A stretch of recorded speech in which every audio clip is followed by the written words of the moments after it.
जिल्हा परिषदेच्या पदाधिकाऱ्यांच्या प्रशासकीय कामकाजाला अधिक गती मिळावी तसेच ग्रामीण भागातील दौरे प्रभावीपणे करता यावेत यासाठी जिल्हा परिषदेचे मुख्य कार्यकारी अधिकारी यांच्या हस्ते तसेच जिल्हा परिषद अध्यक्षांच्या प्रमुख उपस्थितीत नवीन 4 चाकी वाहनांचे वाटप करण्यात आले।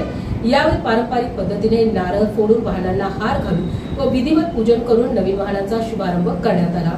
उपस्थित मान्यवरांनी वाहनांचे पूजन करून पदाधिकाऱ्यांना शुभेच्छा दिल्या। या प्रसंगी समाज कल्याण समितीचे सभापती बालाजी सोनटक्के, अर्थ बांधकाम समितीचे सभापती सचिन गरड तसेच शिक्षण आरोग्य समितीच्या सभापती अनिता मोठे यांना नवीन 4 चाकी वाहनांच्या चाव्या सुपूर्द करण्यात आल्या। उत्तरेकडे जात असते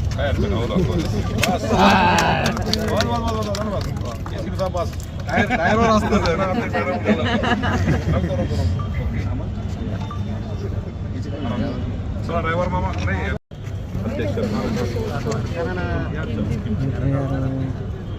क्या होगा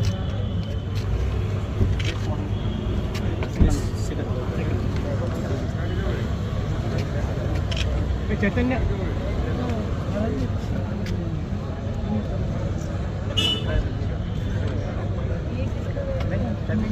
बोला उसको और क्या बोला ये लेने का टाइम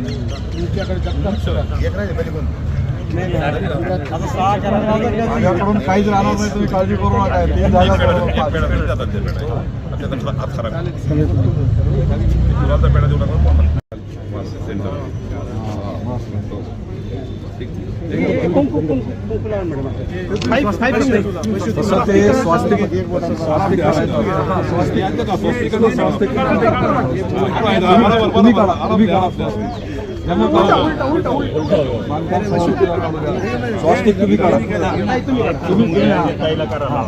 आपण एक अतिशय कर्तव्यदक्ष आणि धडाडीचे पोलीस अधिकारी म्हणून आपली ख्याती आहे। आज आपणाला जिल्हा परिषद प्रशासनाच्या वतीने तुमच्या कार्याला अजून गती मिळावी म्हणून कार दिलेली आहे। आपण काय मनोगत व्यक्त कराल? बरोबर आहे, शासनाच्या वतीनं एक ज्या काही योजना आहेत त्या योजना राबवण्यासाठी पदाधिकाऱ्यांना आज 4 गाड्याचं वितरण करण्यात आलेलं आहे आणि एक औपचारिकता म्हणून त्या गाड्यांचं पूजन करून त्या आज ज्या त्या विभागाला हँडओव्हर करण्यात आलेल्या आहेत। त्यापैकी एक गाडी समाज कल्याण विभागाला मिळालेली आहे आणि जी गाडी दिल्यामुळे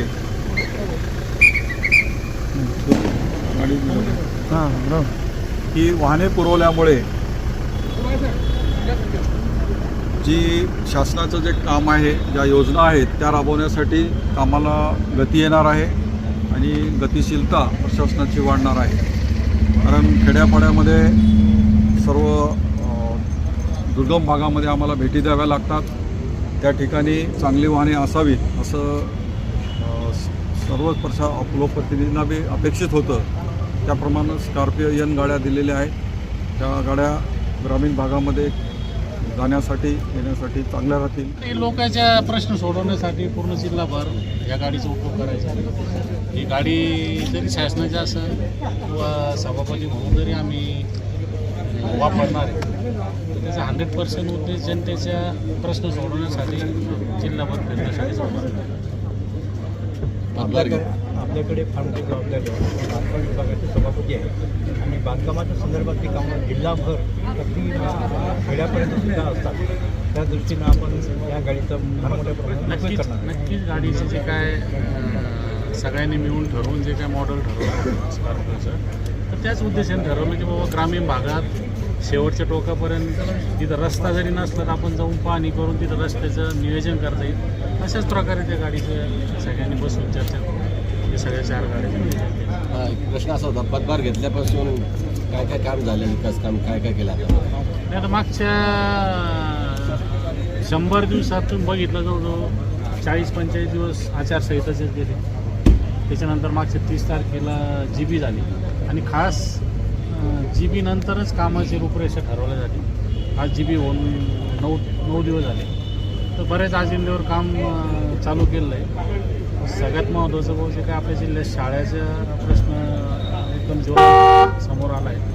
त्याविषयी मी असेल, अध्यक्ष असेल, सर्व सभापती असेल, CO, ॲडिशनल CO, सर्वच मंडळी या शाळेच्या प्रश्नासाठी अग्रेसर होऊन काम करण्यासाठी आम्ही इच्छुक आहे. आणि जे काय बिल्डिंगच्या संदर्भात पण 30 तारखेला जे काय निर्णय घेण्यात आले तर त्याचा मागचा उद्देश पण अध्यक्षाचा पदभार घेतल्यापासून काय काय प्रोग्रेस काम चालू आहे? 2 GB झाले, काय नेमकं चालू आहे? छत्रपती संभाजीनगर जिल्हा परिषदचा अध्यक्ष म्हणून माझी 18 मार्च 2026 या दिवशी निवड झाली. तदनंतर 2 एप्रिल 2026ला आमच्या विषय समितीच्या सभापतीच्या पण निवडी या ठिकाणी पार पडल्या आहेत. आणि एकूणच आता जवळजवळ 3 महिन्याचा कार्यकाळ आम्हाला पदभार घेऊन या ठिकाणी पूर्ण होत आहेत. यामध्ये 45 ते 50 दिवसाचा कार्यकाळ हा विधान परिषदच्या निवडणुकीच्या आचारसंहितेमध्ये गेलेला आहे.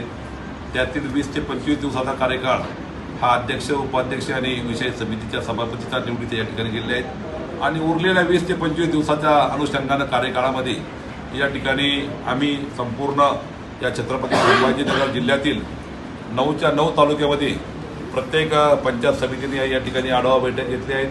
आणि यामध्ये विशेषतः जलजीवन मिशन हा जो एक मेन विषय आहे त्याला या ठिकाणी चालना देण्याचं काम या ठिकाणी सुरू केलेलं आहे. त्याचप्रमाणे बाकीच्या अदर डिपार्टमेंटचे जे काही कामकाज आहेत, जे मोठ्या प्रमाणामध्ये या ठिकाणी प्रलंबित होतील, त्या सर्व कामकाजांना गती देण्याच्या सूचना मी स्वतः अध्यक्ष या नात्याने आमच्या जिल्हा परिषदेच्या मुख्य कार्यकारी अधिकारी आदरणीय मिन्नू मॅडम यांच्या विशेष सहकार्याने या ठिकाणी दिल्या आहेत. आणि आता तुम्हाला थोड्याच दिवसामध्ये या ठिकाणी छत्रपती संभाजीनगर जिल्हा परिषद एक गतिमान प्रशासन चालवणारी जिल्हा परिषद तुम्हाला या ठिकाणी दिसेल. शिक्षण क्षेत्रामध्ये ज्या काही अनेक प्रकारच्या गोष्टी या ठिकाणी प्रलंबित होत्यात, त्यामध्ये जवळजवळ 64 विस्तार अधिकाऱ्याची पदं आम्ही मागील आठवड्यामध्ये या ठिकाणी भरले आहेत. केंद्रप्रमुखाची पदं, जे केंद्रप्रमुख या ठिकाणी गेल्या 10 ते 15 वर्षापासून या ठिकाणी रिक्त होते, म्हणून ते संपूर्ण केंद्रप्रमुख या ठिकाणी 64 आम्ही भरले आहेत. त्यानंतर आज विस्तार अधिकारी पदाची समुपदेशन या ठिकाणी पार पडलं. यामध्ये 16 विस्तार अधिकारी पण आम्ही या ठिकाणी भरले आहेत. आणि आता 1 ते 2 दिवसामध्ये जवळजवळ 150 मुख्याध्यापकांना या ठिकाणी आम्ही पदोन्नती देत आहेत. आणि म्हणून या सगळ्या गोष्टी पार पडल्यानंतर आमच्याकडं 94 शिक्षक हे विस्थापित आहेत. त्या सर्व विस्थापित शिक्षकांना आता पोस्टिंग दिल्या जाईल. आणि ग्रामीण भागामध्ये